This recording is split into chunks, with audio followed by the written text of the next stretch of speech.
Welcome back. All right, so my second preview today is on the Detroit Red Wings. Yes, from one original six franchise to another. Detroit's an interesting one. They haven't been in the playoffs since 2016. This is a team that's gone through their rebuild. At first denied it, switched their GM, admitted it, gone through the rebuild. They're getting very close to being a playoff team. Got as close this year as you can get without making the playoffs. And the reality is, I think this should be a playoff team this coming season. I don't think they're weakened in terms of what they've done in the offseason. Their young players should be better.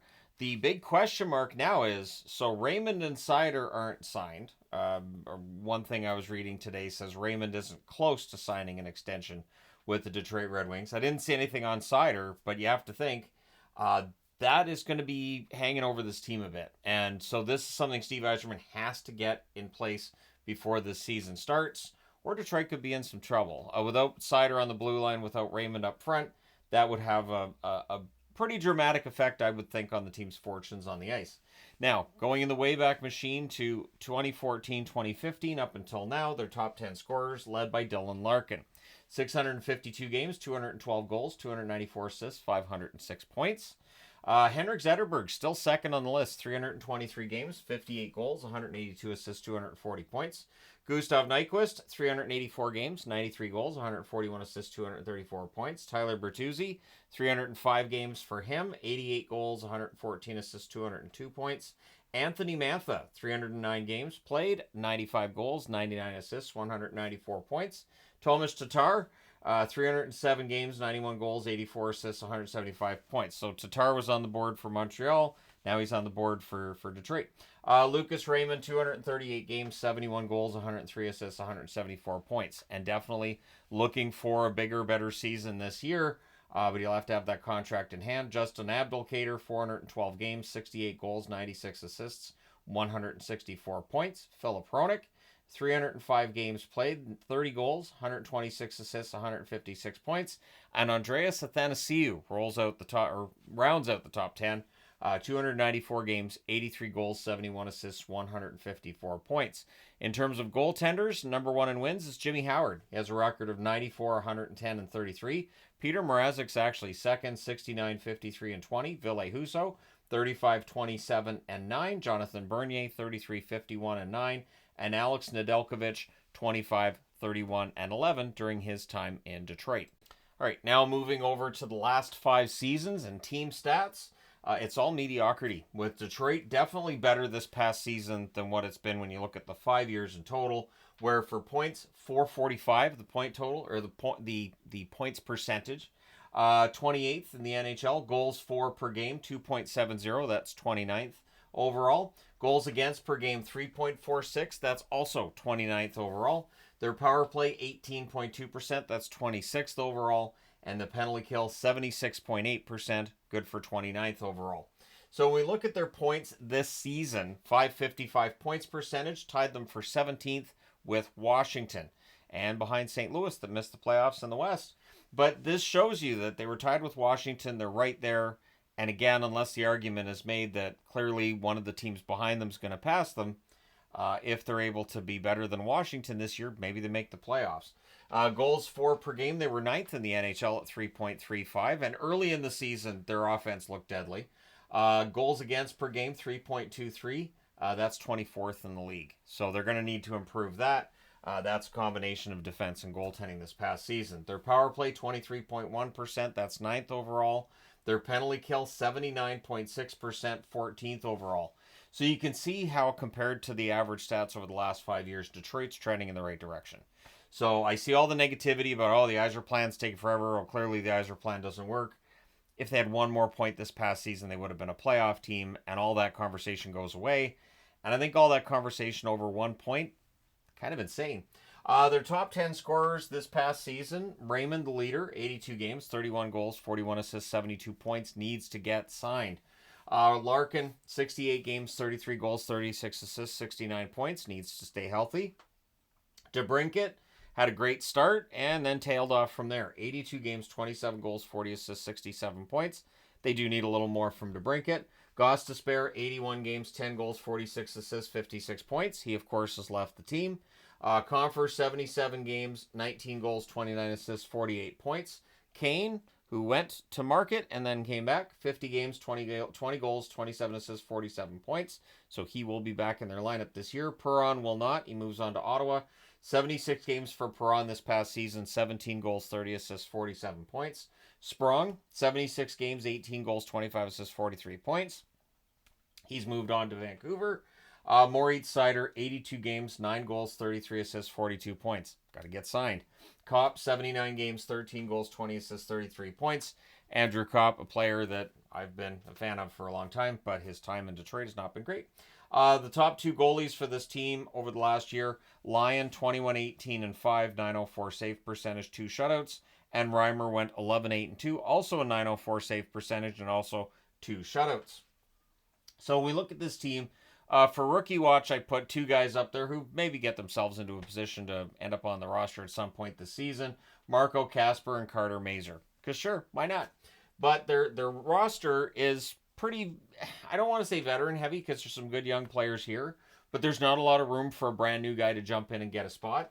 So their top 12 forwards, Alex DeBrincat, Dylan Larkin, and again, Lucas Raymond, provided he's signed. That could be your first line. Vlad Tarasenko, good addition there. JT Compher and Patrick Kane. So there are some veterans here. Vlad Tarasenko, a lot of experience. He gets a Stanley Cup ring in Florida. Now he goes to Detroit. On that third line, Michael Rasmussen, one of the hardest working players in the National Hockey League. Andrew Kopp, and then Jonathan Berggren probably gets that third line spot. He spent a lot of time in Grand Rapids. He looks ready for regular duty in the NHL. Which would leave Tyler Mott, who's a good fourth liner, Joe Veleno, and Christian Fischer on that fourth line, at least in all likelihood. The extras, Marco Kasper stands out as one who may very well end up in the lineup at some point this season. Sheldon Dries, who is a farmhand who played well here in Abbotsford. Going to miss him in Abbotsford, so take care of him, Grand Rapids. Nate Danielson, former first-round draft pick. Elmer Soderblom, who did not end up coming up to the NHL level and doing what he does. We'll see whether or not he ends up getting a chance at the NHL level at this point. I didn't put him on Rookie Watch because it doesn't feel like it's trending in that direction right now. Joe Snively, Tim Gettinger, Carter Mazur, and Michael Branzig-Nygaard. I figured I'd throw him on the board too. This year's first-round draft pick, but he did sign an entry-level contract, so we'll see what he does this season. Your top 6 on the blue line for Detroit, Ben Sherratt and Moritz Seider. You do not want Sherratt with Seider. I'm guessing if you're a Detroit fan watching this, you're probably like, this is where we miss Wallman. Not going to lie, Wallman and Seider had some good chemistry, but there's other options. Maybe Edvinsson ends up having good chemistry with Seider and gets paired there. Jeff Petrie also still likely top 4. Oli Mata and Eric Gustafsson was added in the offseason. Gustafsson can play a little bit further up too, so maybe Petrie ends up on the third pairing, Gustafsson on the second pairing. We shall see. Which makes Justin Hall an extra, which, considering his contract, not ideal, but it could happen. William Wallinder, who's another who could end up playing some games this year for Detroit, and Axel Sandin Pellikka, who was a first-round draft pick, I think last year, 2023, I do believe. At any rate, there's some good young players not in the lineup yet. Some good young players who are putting their stamp on this team. And so I think it's an exciting time for Detroit. I still do. In net, you have Cam Talbot added from LA. Cam Talbot had a rough time in the playoffs, but he got LA to the playoffs. He's not the reason LA gets to the playoffs, but he didn't cost them a playoff spot either. And Talbot's regular season numbers were pretty good. So I understand what Detroit's doing here, bringing in Talbot. I understand it may be something that people look at and go, is that really an upgrade? I think they're looking at a goaltender that can win regular season games. Just getting to the playoffs should be good. While Yzerman has not publicly said, oh yeah, no, we're going to be a playoff team, because you can't really do that at this stage where you haven't made the playoffs in that long. But I think he's really hoping for playoffs and some playoff revenues when it comes to tickets. In net with Talbot, likely Alex Lyon. I think they carry 3. I think Ville Husso stays on there as well.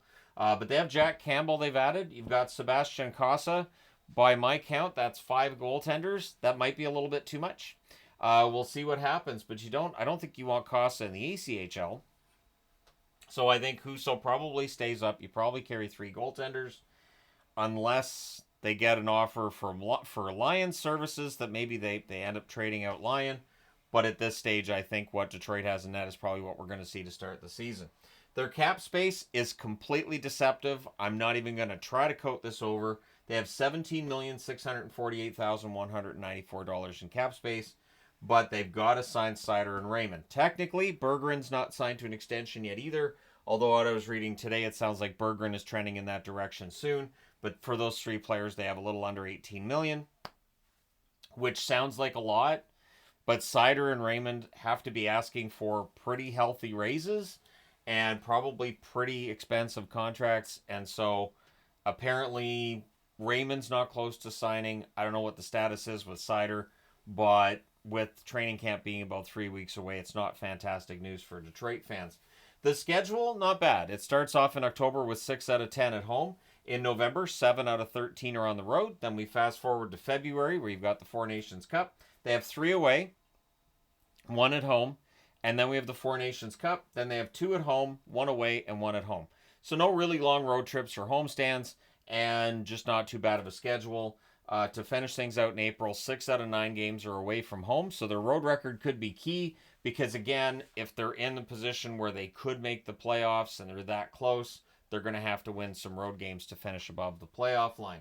So their Stanley Cup odds are still long. Completely understandable that they have long playoff odds and long Stanley Cup odds, plus 5,000. So I don't think they're going to be a Stanley Cup champion again this year. And by again, I guess I'd be mentioning that as like 2008. But I don't think they're going to be a Stanley Cup champion this season. Better way to put it. And most of the channel seems to agree they're not going to be in that upper echelon. 4% say first or second, but there's a very, very strong vote for third or fourth. 36% say third or fourth for Detroit. 49% say fifth or sixth, so that's about half. And then 11% say seventh or eighth. I like the optimism, though, of those who are voting third or fourth. And currently there's a little over 10,000 votes that have been put up in that poll on Detroit and where they'd finish. What's always interesting to me with the polls is that I've put up polls and looked at them as time goes by. Very little variation once those polls have been put up between when there's 1,000 votes and 10,000 votes. It really stays generally right around the same. The percentages change a little bit, but not by much. So I think there's some optimism, probably from Detroit fans. I would think that 36% that say third or fourth, there might be a good percentage of those that are Detroit fans. But if you're a Red Wings fan watching this, do you expect playoffs this year? They're trending in that direction. All the numbers would tell you this team's been getting better. It's just a matter of keeping that puck out of their net. Get that penalty kill top 10 in the league and get that goals against per game into the top half of the league. They should be a playoff team if all of the rest of the numbers stay lined up as they were last year. But let me know your thoughts. And again, they were just 1 point away from having a playoff spot this past season. So I don't get the doom and gloom. I don't when it comes to Detroit. I think they've trended in the right direction. I don't see any reason to think they won't this year too. But let me know your thoughts.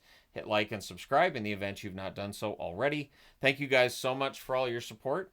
I will talk to you again soon.